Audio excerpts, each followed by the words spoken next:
I'm Dr. Bill Sodeman, and on today's episode of The Perfect Route, we're going to be talking about leadership development, creating accessible and engaging learning, and dealing with regulations in the cannabis industry. Coming up on today's episode of The Perfect Route.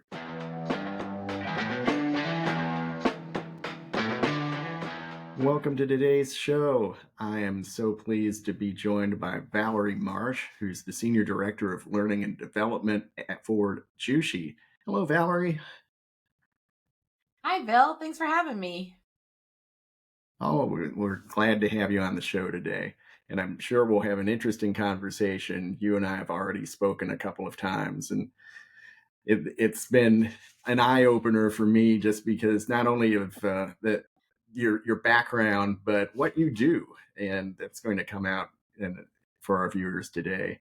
So let's talk about your current role. What is the learning function at a Jushi look like, and who does it serve? How's it structured? Where does it sit in the organization?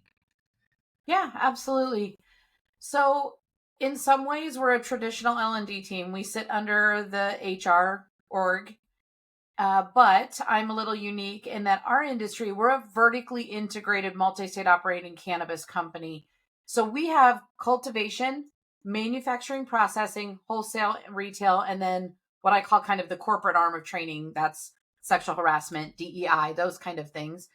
And my team is responsible for all of those. So we do everything from building agricultural training to building manufacturing training to building retail training.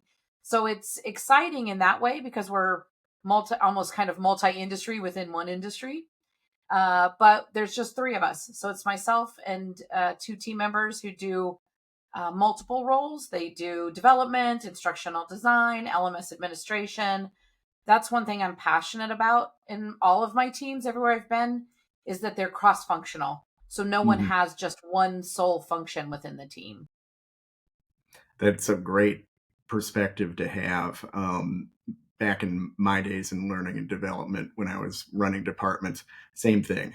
People had to wear multiple hats, including myself. I at Yeah, one point wanted to have a hat rack installed in my office just to get them off the floor. I love that. I love that. Oh, Yeah, thank for you. sure. Well, yeah. Now it's with a team of three. That's got to keep you hopping. Yeah, we are never for lack of work. That's for sure. And one of the things that I implemented when I first started is kind of twofold. The previous leader in this role had pigeonholed, for lack of a better word, the developers by vertical. So there was a developer for what we call GP, the grower processor side. There was a developer for the retail side. And when I started, the retail developer had 10 projects they were working on, and the GP person had one. And I was like, that's not going to fly. So we Right. tore down all of those vertical walls, and I set up a ticketing system using Zendesk. We have a ticketing system. So if someone needs training, they submit a ticket through Zendesk like they would for any kind of IT support request, right? And then that comes to me. And then I do a full needs assessment first to determine, is this actually a training issue? Is training going to resolve it? And then what kind of training are we talking about? Is this something that needs to be a blended program where we're going to have an e-learning and an on-the-job training portion and some job aids? Or is this going to be a simple job aid function or something like that? And then I assign it if we deem that training is needed, but we then provide a timeline. So we might Mm. even tell that leader, your training is going to happen, but you're behind 3, 4, 5, 6 other projects or whatever it might be. But each person on my team, and I still do development, so I'm in that mix. We have 4 to 5 projects at a minimum at once based on their size. So it's not like we're just working on 3 trainings at once. We're typically working on like 15 to 21 projects at once Hmm. that are in my work queue/project plan. Okay. Do you use any project management tools? We really use Zendesk for that. So we Okay. just kind of keep track of everything. All conversations happen in there, all interactions, all reviews and approvals happen in there. And then we do meet every Monday. The team meets every Monday for status updates on all the projects. And then if there are any hurdles they're experiencing, The most common, we all know, right? Sent out a link for review and approval and it's crickets, nothing is happening. That's when Mhm. I tend to step in and just poke somebody a little bit and say, hey, you got a link a week ago, 2 weeks ago, 10 days ago, whatever it is, please respond so we can keep things moving forward. Mhm. But yeah, that's kind of how we work. We've tried Monday.com, we tried Planner, we tried a bunch of different things. And what I found is if we had too many systems, it was just causing confusion. So Mm. the best thing that's worked for my team is keeping everything in Zendesk. Which makes a lot of sense with only 3 people on your team. It Yeah. feels like overkill to bring in a PM system, for example. Yeah. Now I do use I don't know if you're familiar with the RASI model. So that's kind of a very, very dumbed down project management. So who's responsible for the project, who's the approver, who's supported, and who's informed. And so we do use that kind of mentality in our ticketing system. So the person that is listed as the subject matter expert is the reviewer and approver. And then the person that submitted the ticket is often, kind of the leader. So they may not even be the subject matter expert. They're not the ones that we're going to talk to on a regular basis about the training, but they will be notified as the training is going through its different phases. So project planning ish, but not really in Mhm. depth. Any of the Sort of major tools are out there. a nimble approach. Yeah, Yes, exactly. which Yeah. makes again it makes sense with the number of folks on your team. Yeah. It's We are and small but and mighty. yes, small but mighty. I mean, you took the words right out of my mouth. Um, and that's a powerful image to have because again, I've been there too with the small departments, and Yeah. it's there are days when you feel like you're up against it, and yeah, and Yeah. now is your team all working remote? Yeah. We are all remote. But I will say for the first, let me back up, 25 years of my career in L&D, I was a one person L&D team, which I think a lot of folks are familiar with. So for me to have, two other people supporting me, I feel like I have, you know, unlimited support, which obviously we could have so many more and get so much more done, but Mhm. it is nice to have some other L&D folks out there with me in the world. So, And that's a refreshing perspective to have. Coming from being the solo practitioner and looking at it, that now, oh, I've got support, I've got a team. That yeah. that I can hear the gratitude in your voice. Yes, for both of my team members, Sarah and Seth both are incredible at what they do. And I always know that with both of them, it's a simple Teams message and hey, new ticket came in. Looks like you've got two out for review and approval. Are you ready for the next one? And they're like, yep, send it to me. That just makes my job easier. So it's so much appreciated. Excellent, excellent, and um, it's the Staples easy button. If it Yes. only, Yes. if it only goes Absolutely. in real life, I used to keep one of those on my desk, and you punch it at times, and it's like it's fun to punch just for a stress relief thing until you realize it's not going to be helpful. Um, It's not gonna really do anything. Yeah, exactly. um, well, let's talk about something that you've done recently that you think captured the strategic potential of L&D inside Jushi. What was it, and what do you think made it work? Yeah, absolutely. I would say kind of most top of mind right now, but also something that I am so proud of and excited about is we've created a Jushi certified leader program. So like many organizations, and we're a younger, still classified quote unquote startup organization. So a lot of our leaders have come into their roles just through promotions and things like that, but don't really have leadership background. So some of them have struggled. So a year ago, we did a blended virtual, kind of a flipped classroom certified program where they went through some e-learnings and then we met virtually once a week for 6 weeks and went through some core foundational leadership skills. And from that, we then realized, okay, there's more that we need here, less that we need over here. And so now we have built a 2.5-day in-person training that will start the week of September 8th.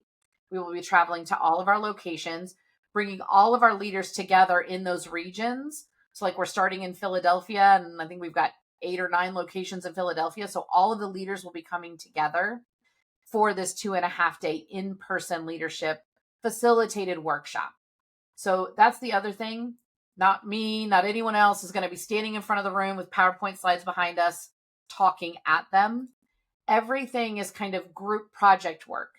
We might introduce the topic, like we're going to talk about EQ. This is what EQ is. We're having them go through things like an EQ assessment before the training, a leadership style assessment, a communication style assessment, and we'll talk about those. But then we're doing a lot of work, actual time where they get to practice skills.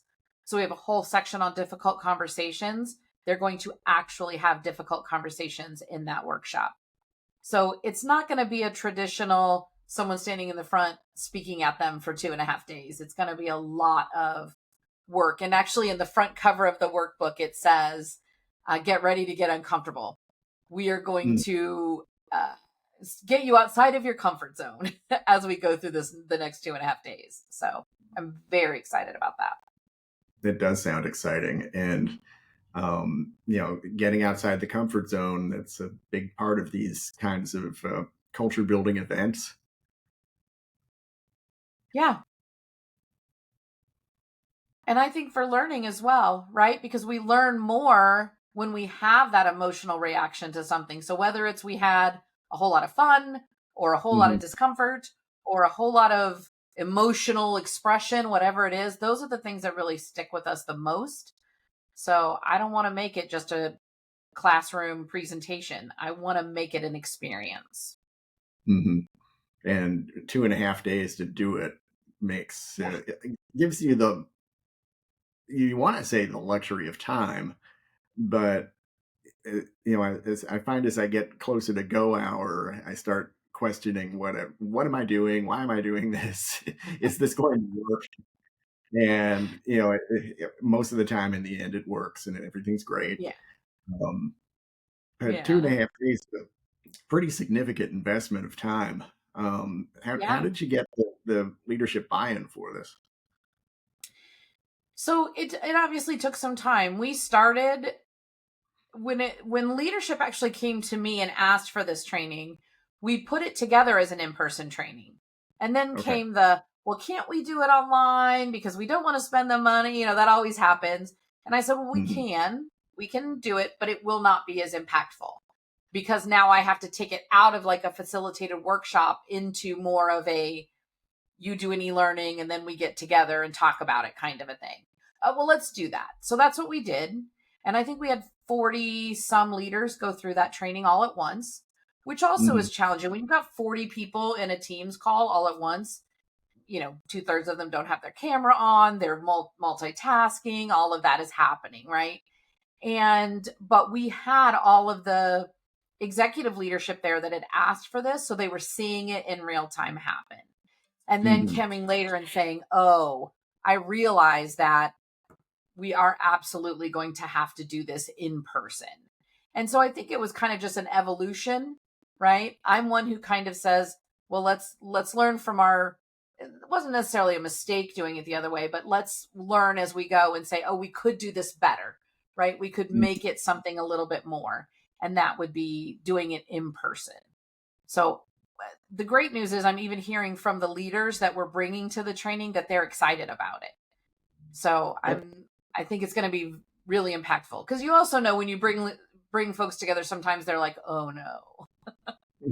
So I'm excited that they're looking forward to it. That's great. That's great. And you're right. It's a significant investment by the organization, but doing that initial round helped. Yes. Date the new format. Yeah. I really do think it helped. It helped the leaders that participated. They all said almost to a person, right? This would have been so much more impactful for me if we had been together, or this would have been so much more. I think I would have gotten more out of it if we were together and I wasn't thinking, oh, my phone's going off. Oh, I have a Teams message. Oh, right. All of those things.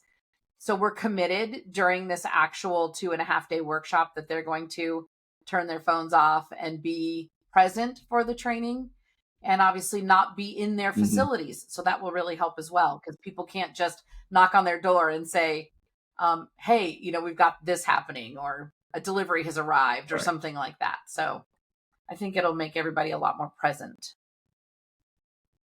Yes, and that's key to, you know, getting them to absorb the new information like a sponge. That's the metaphor I always have running in my head with leadership Yeah. development is, typically you get people coming into these sessions and they may be running a little dry. They may be a little crispy fried. And Yeah. they're Absolutely. looking for inspiration. Yes. Absolutely. Um, this is an interesting question because it follows on nicely with this discussion about leadership development, and that it's about accessibility and engagement and relevancy. What do you do with your learning, and how do you and your team work on the accessibility pieces, for example? Yeah, so this is something I'm very, very passionate about. But I actually want to start back to about 3 years ago when I started at Jushi. Every I So I'll back up for myself too. I am kind of known for ground up training development. So almost every company I've ever worked for, almost without exception, has been a startup with either no training whatsoever or what I call disparate training. So they've got a PowerPoint slide over here and they've got a workbook over there and they've got some SOPs, but they don't have a cohesive program, right? And so when I began interviewing for Jushi, they were like, hey, we already have a learning management system. I was like, holy cow. Because I've had to do that for my past 5 companies, find an Mhm. LMS, do the business requirement gathering, do the contract negotiation, implement it, admin it, right? So they already had an LMS. They had an LMS admin, which I've never had in my life. So I was like, oh. And they were like, and we have 300 trainings in our LMS. And I thought, wow, like, what am I going to do? I'm not sure what I'm going to do if I come on board with Jushi. But then quickly come to find out the LMS that they had selected wasn't working for them. And the 300 trainings in their LMS were all SOP read and acknowledgements. And I said, let's think about SOP read and acknowledgements just like we do anytime you update the operating system on your phone or computer and you get that, you know, rules and regulations or updates and you scroll to the bottom and you hit accept. Does anybody read that? Nope. No one's reading your SOPs. And I can prove it. And even in the old LMS, you could see how long it takes to Mhm. complete that course, right? So in our current LMS, we still have some because we actually have states that mandate read and acknowledgements on SOPs. The average time to completion for those are 3 seconds. And these are Mhm. 6+ page SOPs. I don't care how much of a speed reader you are, you're not reading 6 pages of standard operating procedure in 3 seconds. So what we know is they're opening it, clicking next, typing their name in for the acknowledgement signature, and then done with the course. And that takes about 3 seconds. Mhm. So what I immediately said is we need to create an actual training program, right? So we started with retail and we built a foundational program for the first 30 days that says this is everything that a new Jushi employee at any of our locations need. So Jushi is our corporate umbrella, but our dispensaries are Beyond Hello, New Leaf, and Nature's Remedy. So whether it doesn't matter which, you know, brand they fall under, these are the core skills they need to learn. So on the retail side, we talk about things like checking in patients or customers, ringing them up at the point of sale, inventory, bringing in inventory, stocking it, all of those kinds of things, right? These are skills that every one of our retail employee must have to be successful. So we built that training. The other thing, though, that's where my true passion lies is understanding that a good portion of our employees, like employees in any corporate world, are neurodivergent. And Hmm. that's something that a lot of corporate training departments don't really think about. Our secondary and post-secondary education systems are really starting to get better about addressing neurodivergence. They're not there to any stretch of the perfect imagination, but they're getting there, right? But what Hmm. happens in America, at least, is once you leave post-secondary or trade school or wherever you finished your schooling at, you come to the corporate world and it's like you're no longer neurodivergent. We Right. can't think about the fact that your attention span is shorter or that your need for closed captioning is there or whatever it might be. And so you still have learning and development teams that are building content with this mentality of it needs to be an hour long. This video that's 8 minutes long, you cannot speed it up or slow it down. You have to watch it at the speed at which it is, and you have to watch the whole thing, right? And what we know is neurodivergent learners often process data faster or slower, but a lot of times faster. And so they need to speed those videos up to actually understand them, to actually be able to process the information that's in that video. So I've removed all stops on videos. They can speed them up as fast as they want. They can slow them down as slow as they need to. We've also made all of our training what I call snackable. And that's a Mm. term from a former video developer that I had at another company. And I told him, I said, I'm stealing that term because it's so perfect, right? We want to make the training so bite sized that when I come in, even if I'm not neurodivergent, it's great to know this training's not going to last me any more than 5 minutes and I can get through it. So the one training that Jushi did have before I came on board, in addition to those 300 SOPs, was a 2-hour professional conduct training. And it was all in Articulate Storyline, and it had multiple click throughs on every portion of it. And I was just like, who sits and watches this? This is insane. And so it was one of the first things we did. We rebuilt the whole training, and it's now a 20-minute course with 5 short videos Hmm. that people go through to get the core content. The content didn't change. They're getting the same content, and it's actually more impactful. And all I hear is thank you, thank you, thank you. But also, what we're seeing is there's much more retention of the content. So they're like, because they weren't paying attention for 2 hours, right? The learning or the ability to just kind of sit there and watch 2 hours of an Articulate Storyline, no one wants to do that. And So all of those are things that I'm very yeah, that I'm very passionate about. And then, we do add closed captioning to all of our videos.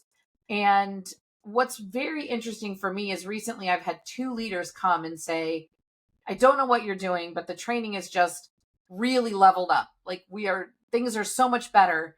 And thank you. And I don't even have to say, well, we're really developing all of our training for neurodivergent learners, but it truly does benefit all of our learners. Because if I'm doing the training while I'm in my office, sometimes even if I'm not neurodivergent, having those closed captions help me because I can't have my computer on as loud as I would want to listen to it, right? So it can be beneficial for everyone. oh So yes. I think, yeah, my whole team is really excited about it too, because it gives you a chance to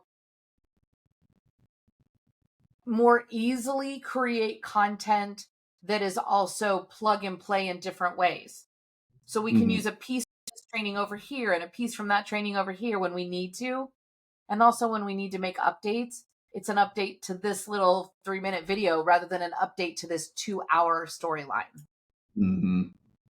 Yeah, I'm a big believer in modular approaches for content.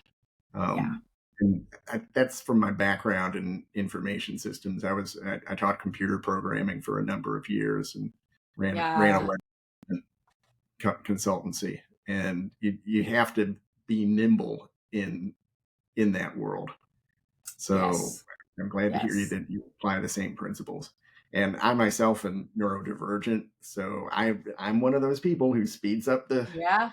rate of playback and turns on the closed caption. It works. Yes. Yes.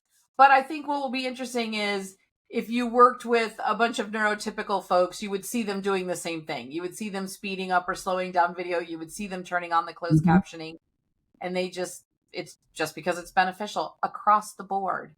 Mhm. So I think that's something I still feel like a lot of learning and development teams, training departments have really not come to understand yet how beneficial that can be for everybody. It I've heard people say that, oh, this levels the playing field, and I'm not a big fan of that phrase. It Yeah. does give people access to tools that they need, and they can pick and Right. choose the tools that make the most sense for them. Yeah. I think this was a perfect I was at a conference recently where I was speaking about how developing for neurodiversity benefits all. That was kind of the title of my breakout session. And someone in the session actually said, this is a lot like the Americans with Disabilities Act when things started happening where, buildings had to have ramps or they had to have elevators so that everyone was accessible to the building. Now, do only people with physical differences or disabilities use elevators? No. Pretty much everyone uses the elevator now, right? We see it Right. as a standard in a building, as a way that we use it. The ramps that are on, around curbs, we all use them. If we've got a huge cart full of groceries and we need to get it to the car, we don't want to take it over a curb. We want to take Mm. it down that little ramp that is there for the purpose of those that use wheelchairs, but we all use them for, even if it's, someone who is um, struggling just to walk. Even if I'm just wearing a cast because I broke my foot, it's nice to have that ramp there. It's not something I need every day, but I will use it. And I think that's it was an epiphany for me when they said that in my workshop. I was like, yes, that's kind of where we're getting to. It benefits everyone. It's not bringing anyone down to any level or up to any level. It's just saying we will all benefit in some way from looking at this a little bit differently. That's a great perspective to have. It's in, accessibility does enable, Yeah. um, and it adds value and Yes. recognizes people's worth. Yes. But I'm not building an accessible training for, someone with ADHD over here and then a separate version of it over here for the neurotypical person, right? It is Yeah. one training for everyone and everyone benefits from the modifications that I made to that training. And really the way I look at it is it's not even modifications, it's just a different way of looking at building it and Hmm. saying, let's make it so that it is accessible for everyone. Yeah. Yeah. Exactly. And I remember 20 years ago when some of the initial work was starting on web accessibility, and that was a real adventure. We have made it a long way, and there are Yeah. going to be continuing improvements, of course. Um, well, I've got one more question for you, and since we were talking about the past for a moment, let's talk about let's talk about what could be done in the future. If you could redesign corporate learning from scratch at Jushi, what would you do differently? I don't think this is just for Jushi. I think this is in the L&D space across the board. And I love this question because I think many of us are stuck in the L&D space in what I call a traditional education mindset. So we come up through secondary and or post-secondary education in this world of you must learn for 8 hours a day. You must have it by age group. You must have it by, an expert standing in the front, writing it out on a board. Chalkboards in Mhm. my day, whiteboards now, or smart boards or whatever. It doesn't matter, right? And so you move into the corporate world and people still think, gotta have a classroom, gotta have a whiteboard, gotta have a marker, gotta tell people what they need to know. And Mhm. what I think is today we have tiny little computers in our hands that allow us to information on anything we want to know in the world. So I don't need to really teach you anything. I need to teach you how to think, and I need to teach you how to access the right information, right? So also knowing that that little computer in our hands has access to a whole bunch of bad information as well. Hmm. So that's one of the things that I think in my field, a lot of people say, "Ooh, have you jumped on the AI bandwagon?" And I say, not really much, because everything out there on the, not everything, the predominance of what's out there on the web regarding cannabis is propaganda, whether that's pro or con propaganda. So the one I hear the most frequently is, "Ooh, our US Constitution is written on hemp paper. That's how important our forefathers thought hemp was." Our forefathers thought hemp was very important. It was the largest cash crop in the US at the time, but it had nothing. Hmm. The Constitution is written on vellum, which is animal skin. It's not written on hemp Yeah. paper. And so that's the stuff that would be returned from AI if I asked it, right? That's what would come back. And so to me, I want people to be critical thinkers. I want them to have the resources that they need to be effective at their position. And that actually means tearing down the mindset that we have about how learning and education happens. And so I really feel like, if I don't know if you're familiar with Sir Ken Robinson, I found him Hmm. years ago, and I think he was the first one that made me start going like, yeah, like this is, here's the problem. And he was speaking more about kind of secondary and post-secondary schools, but I began seeing it from a corporate perspective, because we were just perpetuating what was happening in the school systems. We still had tests after you took a course. I've eliminated all Hmm. tests in my LMS Hmm. except where a state mandates them. And that's because a Okay. test doesn't tell me if someone knows a skill. How do I know if they know a skill? We call it a proficiency assessment, but that means actually with a subject matter expert, they are boots on the ground demonstrating their ability to do that. We track that through our learning management system, and it's very structured. So, for example, receiving inventory, we have a proficiency assessment for that. How do you receive the inventory? Because it has to go into a state seed to sale tracking system, which is very, very important. So it must be done correctly. Everything Hmm. must be accounted for. Everything must be notated. All of that must be done. So if I ask you 10 questions at the end of your inventory training and ask you, do you know that you need to, which system you would put this into? Yeah, they can regurgitate it because they just finished the training 30 seconds ago. Right. But the forgetting curve, right, tells us that within an hour, 75% of that information is gone. By the next day, if they haven't used it, 90+% of it is gone. And so I would rather they get a really sufficient and competent training on that skill. And then when we want to assess them, we actually have them receive inventory under the oversight of a subject matter expert who is monitoring through a checklist that everything that they need to do to receive that inventory is absolutely happening. Now they're documenting that in our LMS, and it has a notation area where they can say like, oops, didn't know how to do this. And then they don't pass that proficiency assessment at the time, but it's not a pass fail thing anymore either. It means, Okay. hey, you were proficient on 80% of things. This is awesome. We've only got 20 Hmm. more things to kind of focus on. But now through that proficiency assessment, I know what to focus on with you. I know Okay. it's not just go back and retake the whole course, right? It's let's focus on these few things that are still kind of catching you up. And once we get there, you'll be good to go. Outstanding. Um, and it's I was a professor for many years, and then in learning development, I took those habits with me. So of course, Yeah, the yeah. that I developed had tests and quizzes.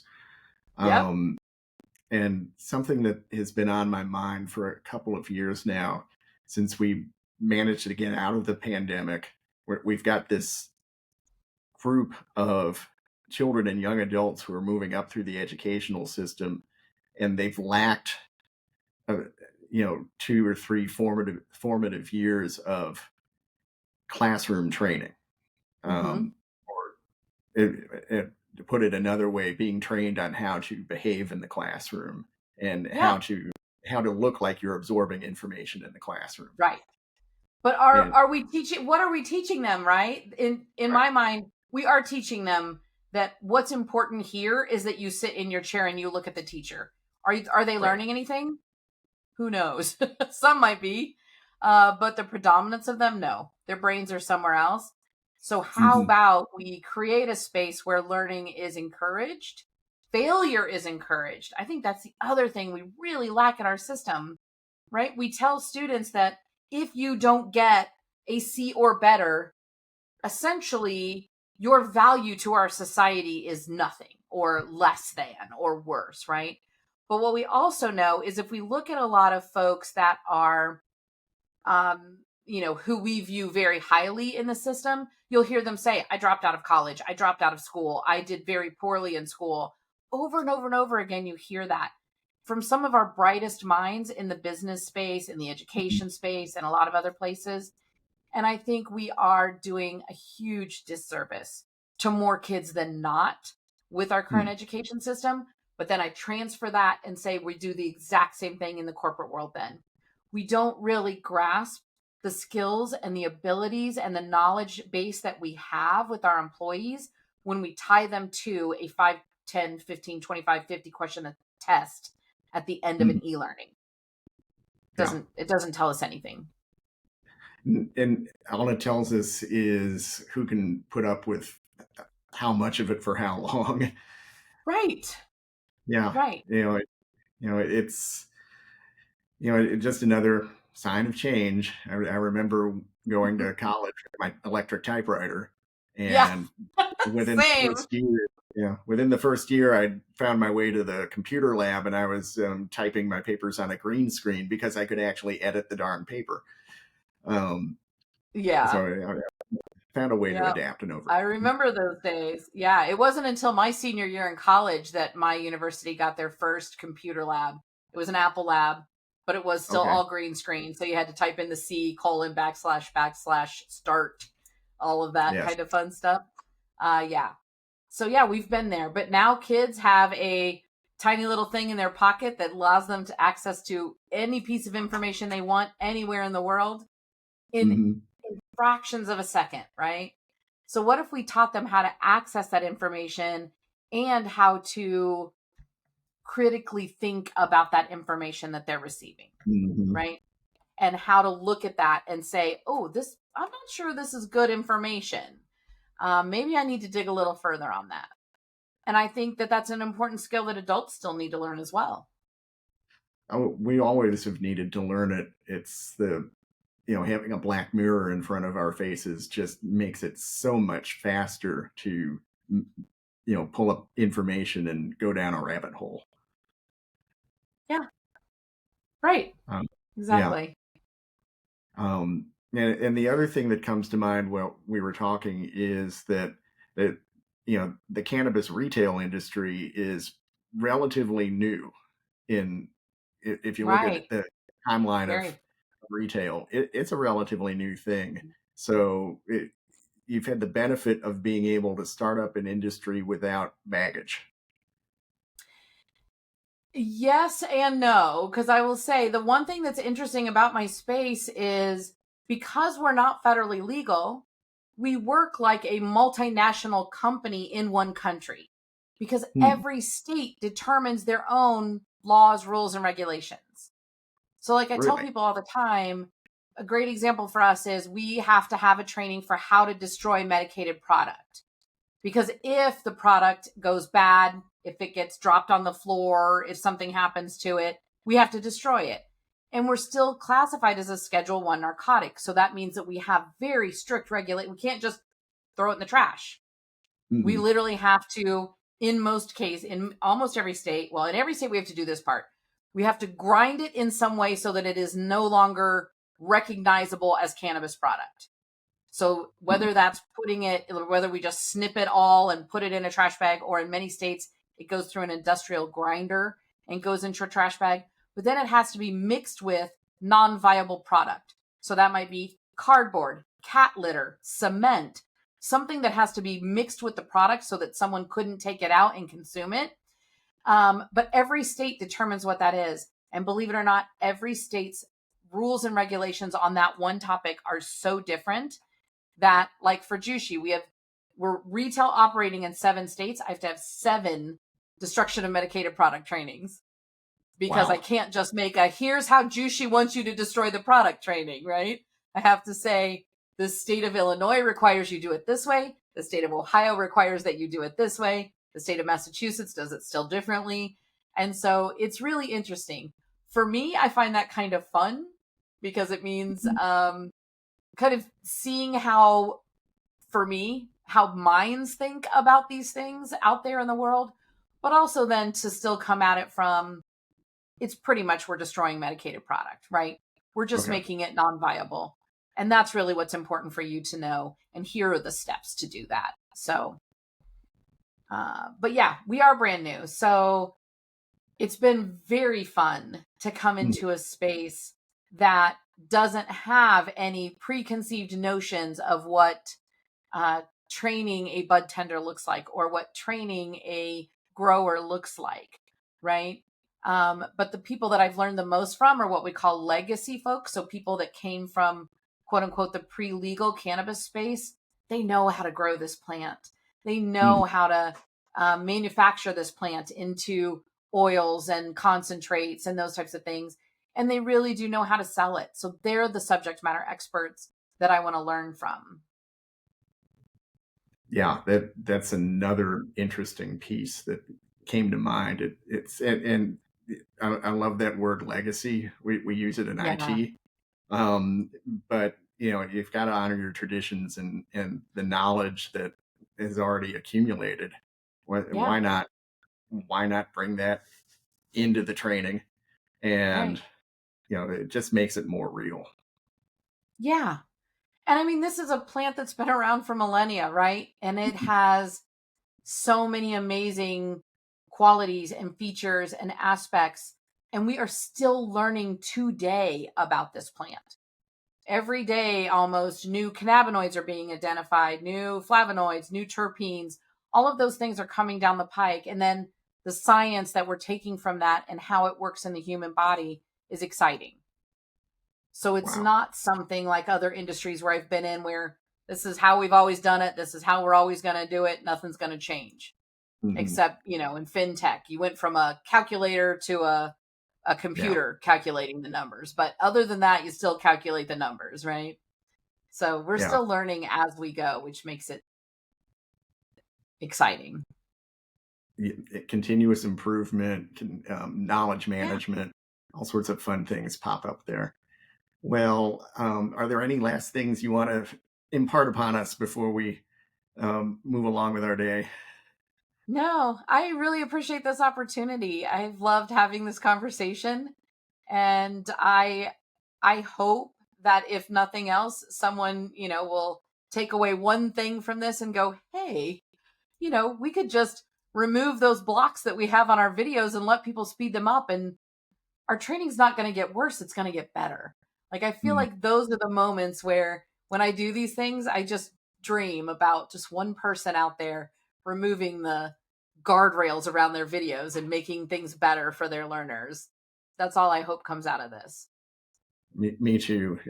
If light bulbs are going off in people's heads, then we've done some good work. Well, thank you Exactly. so much for joining us today, Valerie. It's been a pleasure Yes. working with you and having this discussion. I appreciate it, And, Bill. Same. It's been fun. thank you. And for viewers out there in internet land, join us again for another episode of The Perfect Route.